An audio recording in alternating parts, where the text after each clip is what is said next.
CM Dhami का action, बेटियों के गुनहगारों पर जीरो टॉलरेंस के तहत कार्रवाई होगी। आरोपी जो उस्मान है उसके घर पर बुलडोजर एक्शन संभव है और साथ ही सरकारी जमीन पर कब्जा करके मकान बनाने का आरोप है उसके ऊपर, जिसके ऊपर बुलडोजर एक्शन हुआ। बड़ी तादाद में जो हिंदू समुदाय के लोग हैं वो सड़कों पर उतरे और जबरदस्त हंगामा किया और साथ ही मांग ये भी है कि योगी मॉडल की तरह एक्शन यहां भी लिया जाए।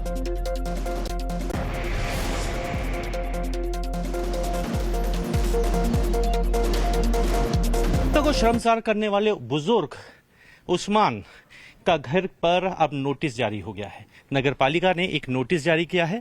अवैध अतिक्रमण को लेकर अब सरकार भी इसमें गंभीरता से कदम उठा रही है। देखिए, मैं यहाँ पर मौजूद हूँ, उक्त आरोपी के घर पे मौजूद हूँ। देखिए, अतिक्रमण हटाए जाने के संबंध में सीधे रूप से नगर पालिका ने कह दिया है कि सरकारी भूमि पर है और 3 दिवस के अंदर अगर अतिक्रमण नहीं हटाया जाएगा तो इसे खाली करा लिया जाएगा। सीधा सा निर्देश है कि अब सरकार इस मुद्दे को लेकर बेहद गंभीर है और निश्चित रूप से अगले 2 दिनों में ऐसा माना जा रहा है कि इस मकान को धराशायी कर दिया जाएगा, क्योंकि ये उक्त जमीन जो है ये सरकारी जमीन पर निर्माण किया गया है। ऐसे तकरीबन 50 से ज्यादा मकान हैं जिन्हें नोटिस जारी हुआ है। कैमरामैन क्रिस्टोफर लॉरेंस के साथ अभिषेक सिन्हा, टाइम्स ऑफ भारत, नैनीताल। और देखिए, आरोपी जो उस्मान है वो 76 साल का बुजुर्ग है। इस बात को समझिए कि 76 साल का बुजुर्ग एक 12 साल की बच्ची के साथ ये कर रहा था पिछले 3 महीने से। अब जो आरोपी उस्मान है उसके घर पर बुलडोजर एक्शन को लेकर नवभारत संवाददाता ने नैनीताल के एडीएम से खास बातचीत की। उन्होंने क्या कहा वो भी आपको सुनवा देते हैं। नगर पालिका ने चस्पा किया है। नगर पालिका के रिकॉर्ड के अनुसार ये लीगल मकान नहीं है। अच्छा, नगर पालिका अपने नियमों के अनुसार कार्रवाई करेगी। अच्छा, इसमें क्या नियम अपनाए जाएंगे? जैसे अतिक्रमण की कार्रवाई हटा लिया जाए या तो हटा दिया जाएगा? ये डिपेंड करेगा कि उत्तर क्या देते हैं नोटिस के जवाब में, उनके पास क्या पेपर्स हैं, क्या उत्तर देते हैं। लेकिन वो तो जेल में है, 3 दिन का समय लिखा है और कैसे परिवार भी होगा उनका, उनको जेल से छुड़ाने वाले भी होंगे, उनको उनकी जो है न्यायालयों में भी लोग जो है उनका एडवोकेट्स कर रहे हैं, वही उनका बचाव करेंगे, वही उनका उत्तर देंगे। जैसी स्थिति होगी विधि की स्थिति के अनुसार कार्रवाई की। अगर मान लीजिए 3 दिन में उत्तर नहीं मिलता, संतोषजनक नहीं आता और सरकारी जमीन पे अतिक्रमण पाया जाता है, तो अन्य 50 भी इसमें शामिल हैं, तो इसके ऊपर क्या कार्रवाई करेगी? अगर मगर की स्थिति में जो बाइलाज हैं उसके अनुसार जैसी भी स्थिति आएगी वैसी कार्रवाई की। तो सोचिए, 76 साल का एक हैवान और 12-13 साल की एक बच्ची। अब बच्ची से रेप के बाद जाहिर तौर पर लोग काफी गुस्से में हैं। हालात को देखते हुए आरोपी उस्मान के घर के बाहर सुरक्षा बढ़ा दी गई है। हमारे संवाददाता की अगली रिपोर्ट भी देख लीजिए। इस समय हम मौजूद हैं नाबालिग से दुराचार करने के आरोपी के घर के बाहर और आपको मैं दिखा दूं, नैनीताल में इस समय चाक चौबंद है। सुरक्षा व्यवस्था को लेकर लगातार police law and order maintain करने में जुटी हुई है। हम आरोपी के घर के बाहर हैं और आप स्थिति देख सकते हैं कि लॉ एंड ऑर्डर को मेंटेन करने के लिए पुलिस सुरक्षा लगा दी गई है, जिससे कि कोई भी असामाजिक तत्व यहाँ पर कोई छेड़खानी या माहौल को बिगाड़ने की कोशिश न कर सके। आने वाले समय में जैसा कि आज नैनीताल में बाजार को बंद रखा गया और आने वाले समय में कल अपेक्षा की जा रही है, जनता से अपील भी की गई है कि कल बाजार खोल के सहयोग करें पुलिस का और लॉ एंड ऑर्डर को मेंटेन करने की गुहार भी लगाई गई है। और वहीं प्रशासन के एक्शन के बाद जबरदस्त बवाल मचा हुआ है। अवैध कब्जे छोड़कर भागे समुदाय विशेष के लोग। नगर पालिका ने अवैध कब्जों पर अब नोटिस चिपका दिया। 3 दिन में अतिक्रमण पर कार्रवाई करने का अल्टीमेटम भी दे दिया है। जो अवैध कब्जा करके इतने वक्त से जमीनें हथियाई गई थी उस पर भी एक्शन लिया जा रहा है। और अभी देखिए, नोटिस चस्पा किया गया है। अब ये लोग यहाँ छोड़कर ताला लगाकर भाग खड़े हुए हैं। बुलडोजर एक्शन से डरा है ये विशेष समुदाय और देखिए ताला लगाकर भाग खड़ा हुआ है। और ऐसे में सरकारी जमीन पर जो अवैध तरीके से कब्जा किया गया था उस पर एक्शन जल्द ही देखने को मिलेगा। देखिए, इस तरह के चस्पे लगातार इस पूरे मोहल्ले में ऐसी संख्या 50 से ज़्यादा बताई जा रही है और ये एक एक घर का हाल नहीं है। और देखिए, यहाँ सब पूरी तरह से बंद हैं और मैंने आपको दिखाया अभी रिपोर्ट में भी कि किस तरह से लोग अपना दरवाजे पे ताला लगा दिया है। और चस्पा मैं लगातार देख रहा हूँ यहाँ पे। देखिए, एक चस्पा ये भी है, देखिए मैं कहूँगा नज़दीक से दिखाएं। एक चस्पा ये है और एक ये देखिए यहाँ पे मकान पे ताला लगा हुआ है, जबकि कहा गया है कि 3 दिन में इसका आपको 3 दिवस के भीतर पक्ष प्रस्तुत करना सुनिश्चित करें। लेकिन जब ये कहा गया है, नोटिस यहाँ सर्व करा दिया गया है, यहाँ पे ताला है, तो 3 दिन में जवाब कैसे दिया जाएगा। उसके बाद नगर पालिका की हमारी जब बात हुई तो उनका सीधे रूप से कहना है कि अगर चस्पा किया है और उसका जवाब नहीं दिया जाएगा और वैलिड डॉक्यूमेंट्स नहीं दिखाए जाएंगे तो निश्चित रूप से यहाँ पर कार्रवाई निश्चित है। मैंने अभी आपको दिखाया कि जो आरोपी थे जिनके घर पे चस्पा किया गया, उन्हें भी यही नोटिस दिया गया है कि अतिक्रमण की जांच कराए। अतिक्रमण किया हुआ है आपने और सरकारी ज़मीन पे किया है। अब ऐसे लोगों की शिनाख्त पुलिस भी जुट गई है कि इन लोगों के पीछे ये लोग कहाँ से आए हैं, इनकी जांच जुट गई है। आखिर इस पूरे मोहल्ले का जो निर्माण किया गया है वो कहाँ से किया गया है, क्या किन आधार पे किया गया है, जबकि ये सरकारी ज़मीन है। सरकारी ज़मीन के ऊपर इस तरह के निर्माण को लेकर लगातार सरकार अवैध रूप से बसे लोगों पर कार्रवाई में जुट गई है। और क्योंकि आज जुमा है तो जुमे को देखते हुए नैनीताल में सुरक्षा कड़ी कर दी गई है। नैनीताल में चप्पे चप्पे पर कड़ी निगरानी है। पुलिस ने देर रात इलाके में फ्लैग मार्च भी किया। माहौल बिगाड़ने वालों पर सख्त कार्रवाई की जाएगी, एसएसपी ने ये साफ निर्देश दिए हैं। तो बड़ी खबर, जुमे की नमाज को देखते हुए सुरक्षा व्यवस्था चाक चौबंद है। सड़कों पर हिंदू समुदाय के लोग इस वक्त उतरे हुए हैं। एक छोटी बच्ची के साथ 76 साल के बुजुर्ग हैवान की तरफ से जो हैवानियत की गई है, उसके बाद पूरा आक्रोश देखने को मिल रहा है नैनीताल की सड़कों पर। उनके कुछ मुद्दे थे जिसमें सत्यापन है, बाहरी लोगों की पहचान है और ऐसे लोग जो इस तरीके की घटनाएं कर रहे हैं उनके खिलाफ कठोर से कठोर कार्रवाई करने के बारे में था। इस चीज़ के लिए जिला प्रशासन, पुलिस प्रशासन पहले से प्रतिबद्ध है कि शहर का माहौल जो इस तरीके से खराब कर रहे हैं, शहर में ऐसी घटनाएं कर रहे हैं, इनके खिलाफ हम कठोर कार्रवाई अमल में लाएंगे और भविष्य में ऐसी घटनाएं शहर में नहीं हो, इस चीज़ के लिए भी हम अपनी तरफ से बेस्ट एफर्ट करेंगे। और इससे जुड़ी एक और बड़ी खबर आपको बताते हैं। नैनीताल में हिंदू बच्ची से रेप पर आक्रोश है। सड़क पर हिंदू संगठनों का जबरदस्त हंगामा देखने को मिल रहा है। भारी तादाद में हिंदू समुदाय के लोग सड़कों पर उतरे हुए हैं। आरोपी उस्मान को फांसी देने की मांग की जा रही है क्योंकि ये 76 साल का हैवान है जिसने एक 12-13 साल की बच्ची के साथ पिछले 3 महीने से रेप किया है। और उसके बाद जब ये पूरा मामला निकलकर सामने आया तो हिंदू बेटियों की सुरक्षा पर सवाल खड़े हुए। और अब देखिए, हिंदू समुदाय के लोग मुर्दाबाद के नारे लगाते हुए आरोपी उस्मान के लिए सिर्फ और सिर्फ फांसी चाहते हैं। रात को भी जबरदस्त प्रदर्शन नैनीताल में देखने को मिला है।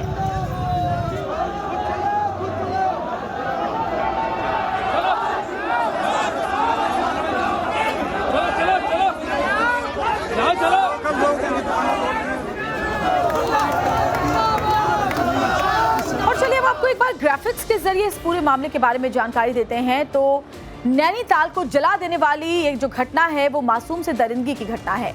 12 अप्रैल को इस घटना को अंजाम दिया गया था। 14 साल की जो बच्ची है वो बाजार से अपने घर लौट रही थी। आरोपी उस्मान ने मासूम को लालच देकर जबरन गाड़ी में खींच लिया। इस दौरान आरोपी ने बच्ची को 200 के नोट का लालच दिया। बच्ची कुछ समझ नहीं पाई। गाड़ी में खींचकर चाकू की नोक पर आरोपी ने मासूम से दरिंदगी की वारदात को अंजाम दिया, जिसके बाद दुष्कर्म से सहमी बच्ची कुछ दिन तक तो चुप रही, लेकिन आखिरकार उसने अपनी बहन के सामने इस घटना का खुलासा किया, जिसके बाद परिवार ने फौरन थाने जाकर मामला दर्ज करवाया। वहीं मामला दर्ज होने के बाद से नैनीताल धधक उठा। हिंदू संगठनों ने आरोपी के खिलाफ फांसी की सजा की मांग करते हुए सड़कों पर जमकर हंगामा काटा है। हम इस समय नैनीताल में हैं और गांधी चौक इसे बोला जाता है और मैं इस समय यहाँ पर बहुत सारी नैनीताल की महिलाएं इकट्ठा हुई हैं। इकट्ठा होने की वजह यह है कि उनकी सुरक्षा को लेकर क्या बातें हो रही हैं और क्या सुरक्षा को लेकर चाक चौबंद स्थिति है। लॉ एंड ऑर्डर्स को लेकर बात करने के लिए हमारे साथ मौजूद हैं। यहाँ पर क्या चाहती हैं आप और किस मांग को लेकर आप यहाँ इकट्ठा हुए? सर, मेरा मेन टॉपिक यही है कि यहाँ जो मेन मुद्दा था वो लड़की के लिए था। जो 12 वर्षीय लड़की थी उसका मुद्दा था कि उसके साथ रेप किया गया। कल उसके लिए आवाज उठानी चाहिए थी पर किसी ने नहीं उठाई और उसको एक धर्म की आड़ दे दी। तो हमारा मेन मुद्दा यही है कि आज हम सारी जितनी भी गर्ल्स हैं, लेडीज हैं, हम ये नहीं कह सकते कि हम आज यहाँ नैनीताल में सेफ हैं, क्योंकि कल जितना क्राउड था उस क्राउड को देखकर भी हम नहीं कह सकते कि हम सेफ हैं। कोई मुस्लिम गर्ल है वो नहीं कह सकती कि एज अ मुस्लिम मैं सेफ हूँ। कोई हिंदू गर्ल है वो नहीं कह सकती कि मैं एज अ हिंदू सेफ हूँ, क्योंकि हम वो लोग हैं जो ट्रैकर हैं, जो अकेले जंगलों में घूमने निकल पड़ते हैं। हमारे घर वाले नहीं टोकते, पर आज वो सिचुएशन है नैनीताल में कि हमारे घर वाले हमें घर से निकलने के लिए रोक रहे हैं। द मेन मुद्दा इज दिस कि कल वो आवाज क्यों नहीं उठी। मुद्दा ये भी है कि सुरक्षा तो है ही, पर ये एक आदमी की गलत नियत का बात है, एक धर्म की नियत की बात नहीं हो रही है। तो अभी इसको मतलब वो वाला रंग नहीं दिया जाए। जो एक इंडिविजुअल ने क्राइम किया है उसको पनिश किया जाए, उसमें वो पूरे कम्युनिटी पे दाग न लगाया जाए। ये भी हमारा एक मुद्दा है।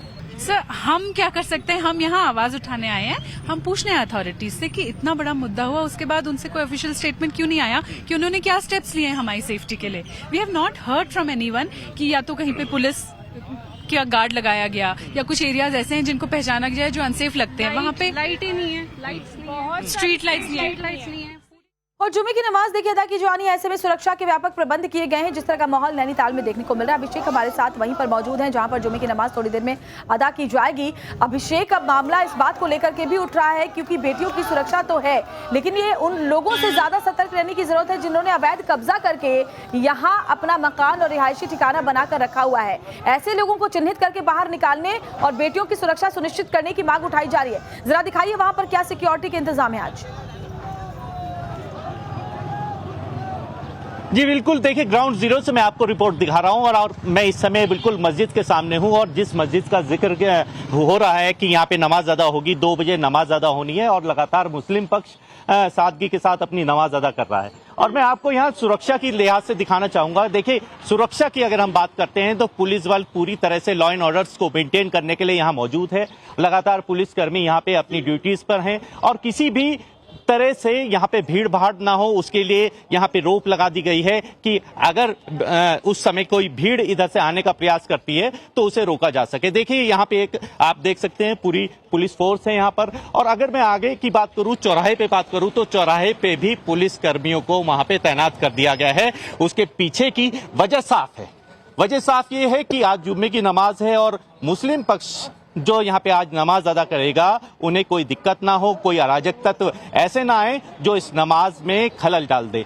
और देखिए, मैं आपको ग्राउंड जीरो पे रिपोर्ट ये भी दिखा रहा हूं कि महिलाओं की असुरक्षा की अगर हम बात करें तो हमारी जब बात हुई, महिला असुरक्षा महसूस कर रही हैं। उनका कहना है कि जिस तरह नैनीताल झीलों का शहर था, पर्यटक यहाँ पे अपने स्ट्रेस दूर करने आते थे, लेकिन आज जो स्थिति बनी हुई है असुरक्षा की बनी हुई है। वहीं अगर हम आपको ग्राउंड जीरो से हमने कल रात को भी दिखाया कि किस तरह से 50 और 100 रुपए के स्टाम्प पे मकान यहां खरीदे गए, अवैध जमीनों पे कब्जे किए गए और उसके बाद यहां पर और इसीलिए वहां के लोग अभिषेक की मांग कर रहे हैं कि उत्तर प्रदेश की योगी सरकार के मॉडल पर यहां भी उसी तर्ज पर कार्रवाई की जाए। अभिषेक बने रहे हमारे साथ। एक बड़ी खबर और सामने आ रही है इस मामले से जुड़ी हुई। नैनीताल मामले को लेकर उत्तराखंड में जबरदस्त आक्रोश देखने को मिल रहा है। हल्द्वानी में भी हिंदू संगठनों का जोरदार प्रदर्शन। आज शाम 4 बजे महापंचायत का ऐलान हल्द्वानी में किया गया है। तो ये बड़ी खबर हल्द्वानी में आपने पहले भी देखा है, माहौल पहले खराब होते हुए और एक बार फिर से जो हिंदू संगठन के लोग हैं वो महापंचायत का ऐलान उन्होंने किया है। हिंदू समुदाय की बेटियों की सुरक्षा को लेकर के ये महापंचायत बुलाई गई है।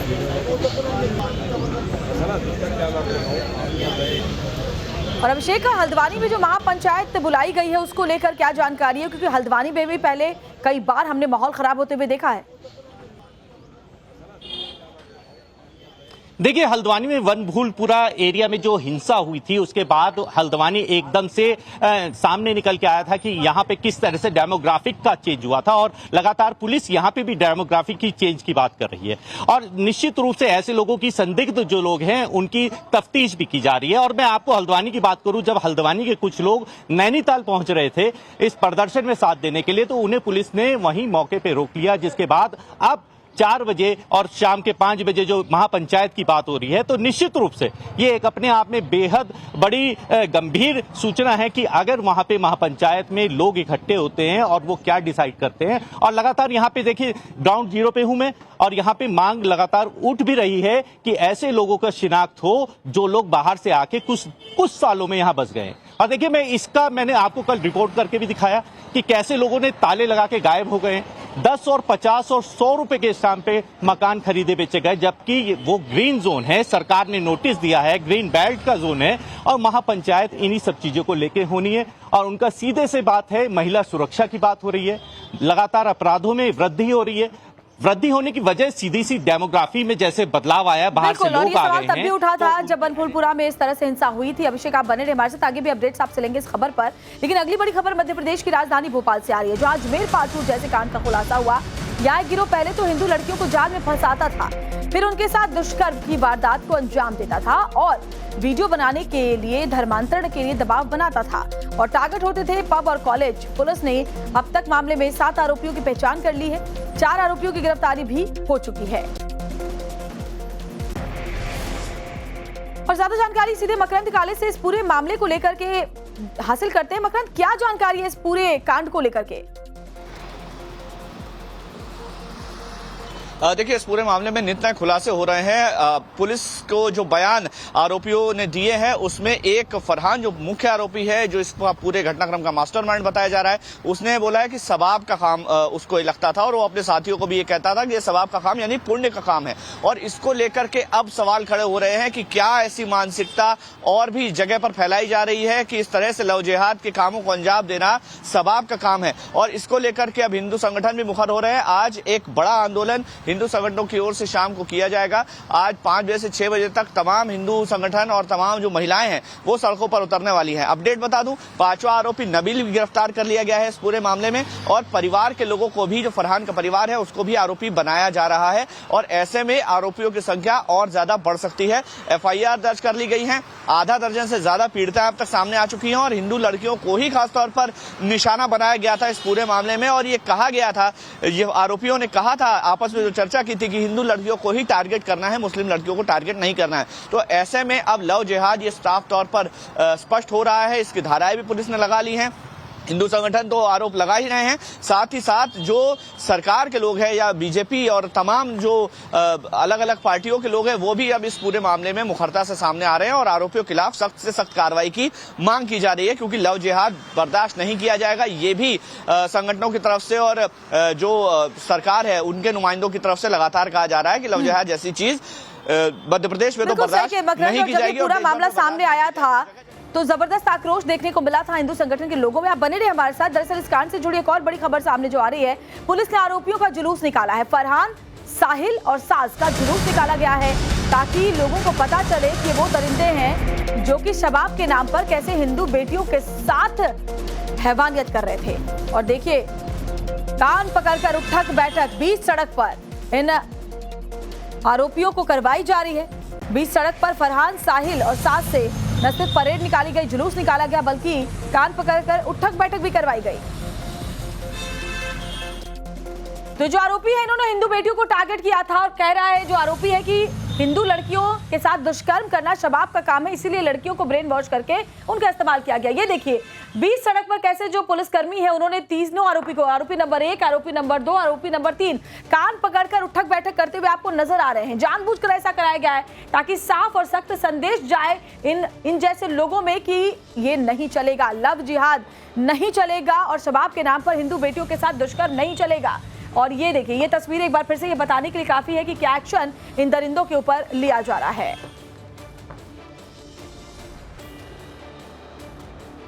इसमें कुल मिलाकर 7 आरोपी हैं अभी तक। एक आरोपी जिसका नाम हामिद था, जिसका कमरा यूज किया गया था, उसने सुसाइड कर लिया था थाना जहांगीराबाद क्षेत्र में। शेष 4 आरोपी गिरफ्तार हो चुके हैं। और इस कांड से जुड़ी एक और बड़ी खबर आपको बताते हैं। आज घटना के विरोध में महिलाओं का विरोध प्रदर्शन है। भोपाल में 25 जगहों पर महिलाओं का प्रोटेस्ट है। हिंदू संगठनों के ऐलान पर सड़कों पर अब महिलाएं उतरेंगी। और देखिए, इन महिलाओं का जो प्रदर्शन है दरिंदों के खिलाफ तो है ही, साथ ही हिंदू बेटियों को ये जागरूक करने के लिए भी है कि ऐसे लोगों के झांसे में ना आए, क्योंकि ये लोग जानबूझकर हिंदू बेटियों को, जो नाबालिग बच्चियां हैं, उन्हें टारगेट करते हैं, उनका ब्रेन वॉश करते हैं, उन्हें प्यार की जाल में फंसाते हैं और फिर लव जिहाद को अंजाम देते हैं। और साथ ही लड़कियों का जो वीडियो है उसे बनाकर उन्हें ब्लैकमेल भी करते हैं कि अपनी सहेलियों को भी लाओ, क्योंकि इनके हिसाब से शबाब का काम है हिंदू बेटियों के साथ दुष्कर्म करना। और ऐसे में जो महिलाएं हैं वो प्रोटेस्ट कर रही हैं हिंदू संगठनों के ऐलान पर। अब ये सड़कों पर महिलाएं आज नजर आने वाली है भोपाल में 25 अलग अलग जगहों पर। और चलिए अब आपको ग्राफिक्स के जरिए पूरा मामला समझा देते हैं। तो पुलिस जांच में देखिए इस बात का खुलासा भी हो चुका है कि ये जो पूरा का पूरा गैंग है ये हुक्का लाउंज, पब और कॉलेजेस में हिंदू लड़कियों को टारगेट करके फांसने का काम करता था अपनी चिकनी चुपड़ी बातों में। सबसे पहले ये गिरोह भोपाल में करीब 4 साल से एक्टिव था। फरहान के बाद गिरोह का मुख्य जो किरदार है वो है साहिल खान। साहिल ने पिछले 1.5 साल के भीतर 2 अलग अलग ठिकानों पर डांस क्लास का संचालन किया है। ओल्ड सुभाष नगर में डिलाइट नाम से उसकी डांस क्लास है। लड़कियों से रेप के दौरान यह हैवान उनका वीडियो बना लेता था और बाद में वही वीडियो दिखाकर ब्लैकमेल करके हिंदू लड़कियों पर धर्मांतरण का दबाव बनाया जाता था। साथ ही रोजा रखने, बुर्का पहनने और साथ ही अपनी सहेलियों को लाने को भी कहा जाता था। तो गैंग पूरा इस तरीके से काम कर रहा था।